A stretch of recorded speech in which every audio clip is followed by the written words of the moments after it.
Welcome listeners to the first ever episode that I will be doing, discussing music, reviewing albums, talking about all things instrumentation, live performance, mastering, mixing, recording, so on and so forth. I am excited to talk to you today about a dear friend of mine who is putting out an album soon with a boyfriend of hers and I would say great partner in life because of the music that they're creating together. Is absolutely wonderful. I cannot wait till this album comes out and you guys are able to hear it because you're gonna love it. This person you all may know.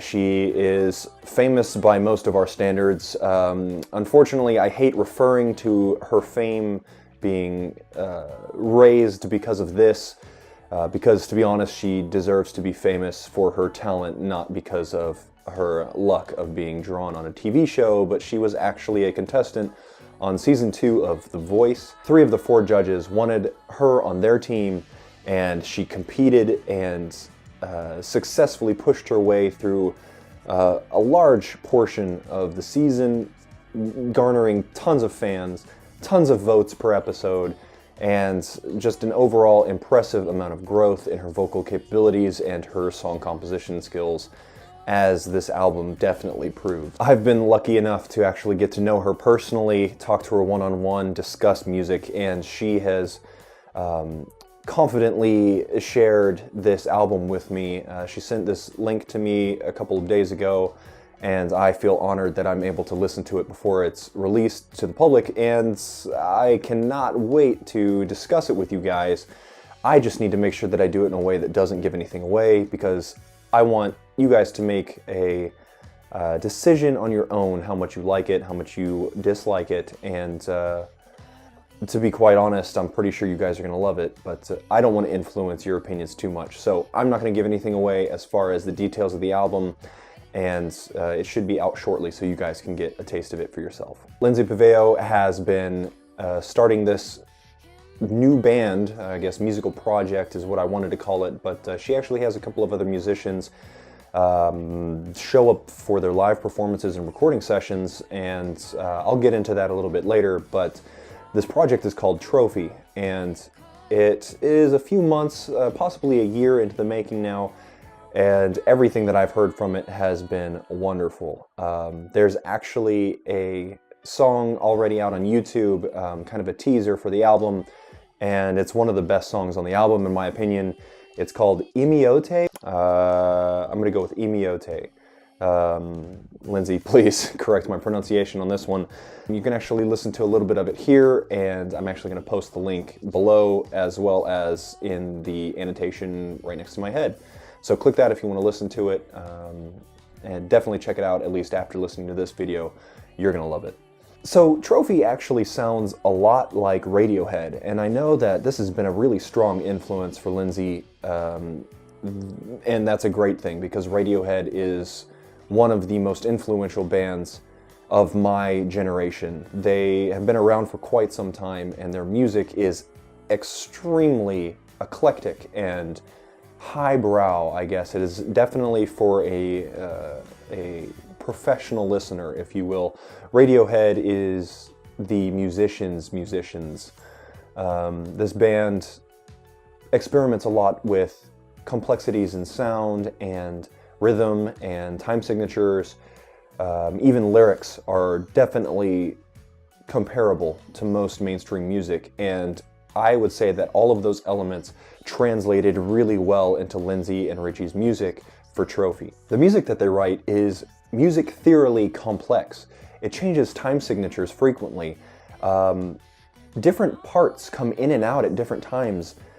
There's no set phrasing that is repetitive, and that's the easy way out for music writing.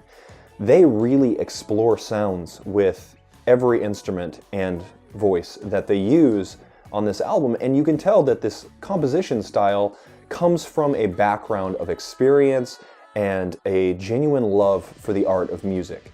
These guys are professionals by every sense of the word, professional musicians. I haven't seen them live yet, but their recorded abilities are off the charts. There's a track on the album, like I had just mentioned about time signature changes, this track actually alternates between two time signatures every phrase.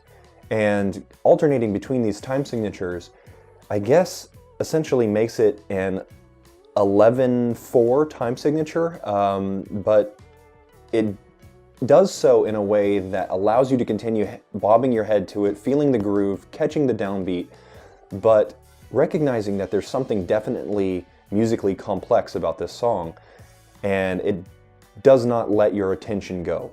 You are going to be very focused on, well, this entire album because of the complexities that they have within their music. I mentioned earlier the timing of the instrumentation, and each instrument in almost every song has a very unique timing that they come in and go out of.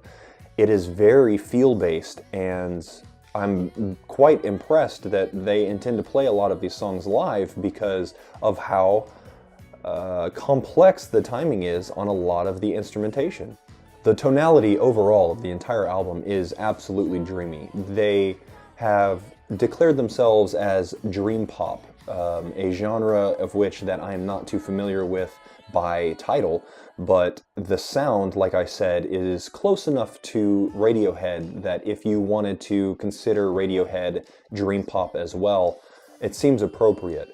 Now, if we break it down, dream and pop, the pop comes in definitely because of the tones that they use. Definitely danceable. They actually have a strong downbeat and a very catchy rhythm to it. A lot of the drum sounds are electronic, but they've definitely got an acoustic drummer performing with them. So you get a lot of the humanistic feel mixed in with a lot of the electronic feel, and that's a beautiful juxtaposition of the two different, musical worlds that we're diving into this era. My only negative critique for this album, to be honest, is if you're going to listen to the album from beginning to end, as I normally do, at times it doesn't give us enough silence to really digest the sounds that we've just listened to.